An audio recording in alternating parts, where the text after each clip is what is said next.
ಪ್ರತಿ ತಿಂಗಳು ಹೆಣ್ಣು ಮಕ್ಕಳ ಶರೀರದಿಂದ ಒಂದು ಸಣ್ಣ ಎಗ್ ರಿಲೀಸ್ ಆಗುತ್ತೆ. ಗಂಡಸು ಮತ್ತು ಹೆಂಗಸು ದೈಹಿಕವಾಗಿ ಸೇರಿದಾಗ ಗಂಡಸಿನ ಶರೀರದಿಂದ ಲಕ್ಷಾಂತರ ಸ್ಪರ್ಗಳು ಬಿಡುಗಡೆಯಾಗುತ್ತವೆ. ಅವೆಲ್ಲವೂ ಆ ಒಂದೇ ಎಗ್ ಅನ್ನು ತಲುಪಲು ಪ್ರಯತ್ನಿಸುತ್ತವೆ. ಆದರೆ ಕೇವಲ ಒಂದೇ ಒಂದು ಸ್ಪರ್ಮ್ ಮಾತ್ರ ಆ ಎಗ್ ನ ಒಳಗೆ ಹೋಗಲು ಸಾಧ್ಯ.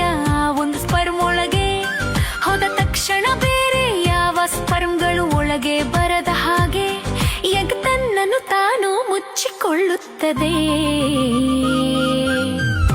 ಎಗ್ ನ ಒಳಗೆ ಸ್ಪರ್ಮಿಂದ ಬಂದ DNA ಮತ್ತು ಎಗ್ ನ DNA ಎರಡೂ ಒಂದಾಗುತ್ತವೆ ಮತ್ತು ಅದೇ ಕ್ಷಣದಲ್ಲಿ ಫರ್ಟಿಲೈಸೇಷನ್ ಆಗುತ್ತೆ. ಅಂದರೆ ಒಂದು ಮಗುವಿನ ಜೀವನದ ಮೊದಲ ಆರಂಭ.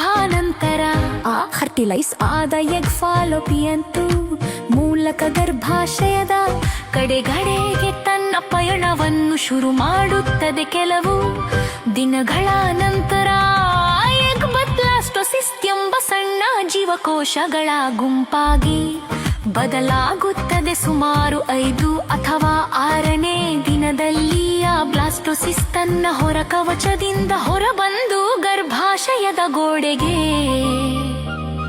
ಅಂಟಿಕೊಳ್ಳುತ್ತದೆ. ಈ ಪ್ರಕ್ರಿಯೆಗೆ ಇಂಪ್ಲಾಂಟೇಶನ್ ಎಂದು ಕರೆಯುತ್ತಾರೆ ಮತ್ತು ಇಲ್ಲಿಂದಲೇ ಮಗುವಿನ ನಿಜವಾದ ಬೆಳವಣಿಗೆ ಶುರುವಾಗುತ್ತದೆ.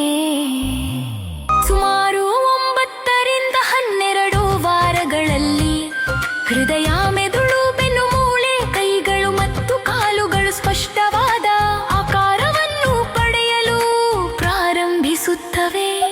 ಒಳಗಿನ ಅಂಗಾಂಗಗಳು ಕೆಲಸ ಮಾಡಲು ಶುರು ಮಾಡುತ್ತವೆ. ಕೊನೆಗೆ ಸುಮಾರು 40 ವಾರಗಳ ಹೊತ್ತಿಗೆ ಆ ಜೀವ ಸಂಪೂರ್ಣವಾಗಿ ಬೆಳೆದು ಹುಟ್ಟಲು ಸಿದ್ಧವಾಗಿರುತ್ತದೆ. ಹೀಗೆ ಒಂದು ಹೊಸ ಜೀವ, ಅಂದರೆ ಒಂದು ಮಗು ಅಸ್ತಿತ್ವಕ್ಕೆ ಬರುತ್ತದೆ.